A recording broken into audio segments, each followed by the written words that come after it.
नमस्कार, मैं हूं आपके साथ विनय और आप देख रहे हैं जन का मन। जन का मन के तहत आज हम बात करने वाले हैं नगरीय निकाय और नगरीय पंचायत चुनाव को लेकर। पहले ये हो रहा था कि नगरीय निकाय चुनाव जो है वो ईवीएम से कराए जाएंगे, लेकिन अब स्थिति बदल गई है। नगरीय प्रशासन मंत्री अरुण साव ने कहा है कि अब जो है नगरीय निकाय चुनाव और पंचायत चुनाव बैलेट पेपर से कराए जाएंगे, जो कि कांग्रेस की मांग भी थी। अब इसके तहत आज हम इसी विषय पर बात करेंगे कि कांग्रेस जो राग अलाप रही थी कि भाई ईवीएम में धांधली होती है और अब बैलेट पेपर से चुनाव होने चाहिए, तो क्या अब जब बैलेट पेपर से चुनाव होंगे तो क्या वाकई में कांग्रेस अब कोई सवाल नहीं उठाएगी? छत्तीसगढ़ में बहुत जल्दी नगरीय निकाय चुनाव और पंचायत चुनाव होने वाले हैं। अभी ये कहा जा रहा था कि बहुत एग्जाम से पहले, यानी कि बोर्ड एग्जाम से पहले चुनाव करा लिए जाएंगे। प्रशासन ने तैयारी शुरू कर दी है। अब बैलेट पेपर से चुनाव के लिए कितने तैयार हैं दोनों पक्ष, इस बात पर हम आज बहस करने वाले हैं। तो हमारे साथ बीजेपी से प्रवक्ता मौजूद हैं, हमारे साथ आम आदमी पार्टी से प्रवक्ता मौजूद हैं और हमारे साथ आज जो है वो आम पब्लिक भी है। तो सबसे पहले मैं बीजेपी में बात करती हूँ। हमारे साथ राजीव जी हैं और मृत्युंजय जी पार्षद हैं, बीजेपी के पार्षद हैं। चुनाव उनके पक्ष का है क्योंकि पार्षद हैं, नगरीय निकाय का चुनाव वो लड़ रहे हैं। तो सबसे पहले राजीव जी, अरुण साव जी ने कहा कि अब बैलेट पेपर से चुनाव होंगे, तैयारियां हो गई हैं। अचानक से पहले ईवीएम होना था, फिर बैलेट पेपर कैसे हो गया? देखिए, लोगों की मांग थी कि ईवीएम से ना हो और हम संसदीय परंपरा प्रजातंत्र में विश्वास रखते हैं। कांग्रेस पार्टी बोलती थी ईवीएम में गड़बड़ी होती है तो आ जाए मैदान पर। बैलेट पेपर में भी जब होता था कांग्रेस कहती थी कि राजीव गांधी जी का एक वीडियो है कि वो कहते हैं कि शायद पेटी बदल दिए हैं, वो 4% वोट में कैसे 80 सीट पर आ सकते हैं। तो देखिए, चाहे ईवीएम बैलेट पेपर से हो या ईवीएम से हो, जो परिणाम, जो जनता जिसको जन आशीर्वाद देती है उसकी विजय होती है। ये कहावत है कि नाच न जाने आंगन टेढ़ा। लेकिन बहरहाल जब घोषणा हो गई है तो बैलेट पेपर से होगा, स्वागत योग्य है, क्रांतिकारी है। अब विपक्ष ये नहीं कह सकता कि हम नजरें चूर आते हैं, हम अपने ढंग से। तो विपक्ष के कहने पर और आम लोगों के कहने पर ही हो रहा है और बैलेट पेपर से हो रहा। जो भी हो, ये एक जनता की विजय है या विपक्ष की मांग को हमने अंतोकतवा माना, हम सम्मान करते हैं। ये लोकतंत्र की विजय है। मृत्युंजय दुबे जी, आप ऑलरेडी पार्षद हैं, आप चुनाव मैदान पर आने वाले हैं। नगरीय निकाय चुनाव हो रहा है, होने ही वाला है, बहुत जल्दी हो जाएंगे। हालांकि अभी देखिए आचार संहिता नहीं लगी है, अभी डेट डिक्लेयर नहीं हुई है। सर, किस तरीके की तैयारी है आप लोगों की? और हर बार की तरह इस बार भी नगरीय निकाय का चुनाव जो है वो बैलेट पेपर से हो रहा है, क्योंकि हमेशा ही हुआ है। ये कहा जाता है कि बहुत बड़ी व्यवस्था करनी पड़ती है ईवीएम से चुनाव कराने के लिए, इसलिए बैलेट पेपर से चुनाव कराना आसान है।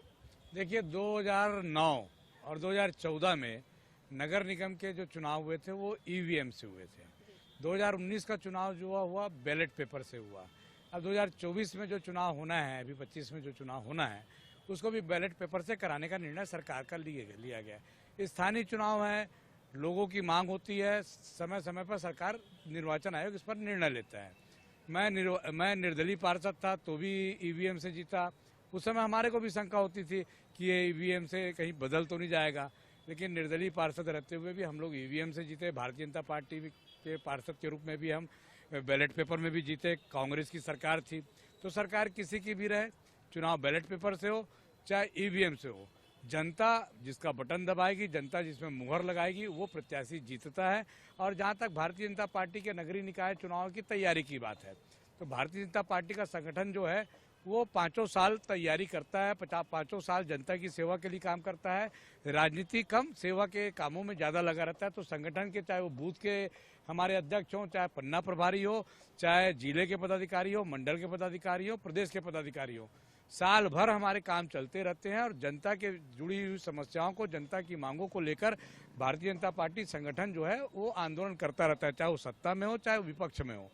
तो मुझे ऐसा लगता है कि हमारी तैयारी एकदम सुदृढ़ है। प्रदेश में भारतीय जनता पार्टी की सरकार है। विष्णुदेव की सरकार ने महतारी वंदन योजना हो, पीएससी के घोटालेबाजों का मामला हो, नगरीय निकाय में 2000 करोड़ के विकास कार्यों की स्वीकृति का मामला हो, तमाम पंचायतों में, नगरीय निकायों में, नगर निगमों में जो काम धड़ल्ले से पिछले 8 महीने से चल रहे हैं, सरकार बनने के बाद तो जनता का विश्वास भारतीय जनता पार्टी कमल फूल की सरकार पर है और भारतीय जनता पार्टी के पार्षद महापौर जीतेंगे। विजय झा जी आम आदमी पार्टी का प्रतिनिधित्व करते हैं, विपक्ष में हैं एक तरीके से आप।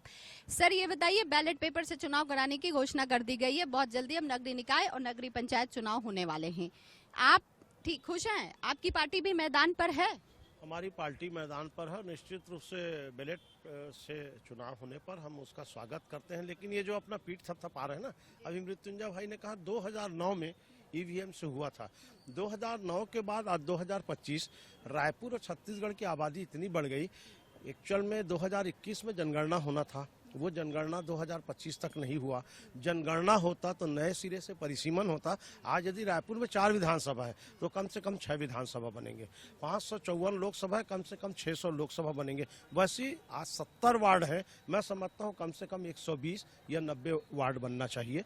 तो चूंकि आबादी बढ़ गई, मतदाता बढ़ गए, इनकी मजबूरी है कि ईवीएम में एक एक वार्ड में 20-25 यदि उम्मीदवार होंगे तो उतना ईवीएम लाना संभव नहीं है। तो व्यावहारिक दृष्टिकोण से प्रशासन को तकलीफ होगा, इसलिए भी ईवीएम का परित्याग कर मतपत्र से किया जा रहा है। इसमें एक दूसरा पक्ष, चूंकि मैं कर्मचारी नेता हूँ, मतपत्र से होने से सरकारी कर्मचारी जो चुनाव ड्यूटी में रहते हैं उनको ज़्यादा परेशानी होती है। मतपत्र मान्य हुआ, अमान्य हुआ, रिजेक्ट हो गया, और खास करके मतगणना में, क्योंकि इलेक्ट्रॉनिक वोटिंग मशीन में तो मशीन रहता है, जितने बार आप बटन दबाओगे 45 निकलेगा 45, लेकिन ये मतपत्र में बार बार रिकाउंटिंग होता है। तो जो कर्मचारी की ड्यूटी लगे रहते बेचारे को 2-2 दिन तक बिना नहाए धोए वहां मतगणना स्थल पर रहना पड़ता है। तो सरकारी कर्मचारियों को परेशानी होगी, लेकिन आम जनता और राजनीतिज्ञों के लिए एक अच्छा संदेश है। निश्चित रूप से मतपत्र में होना चाहिए तो निष्पक्षता परिलक्षित होती है।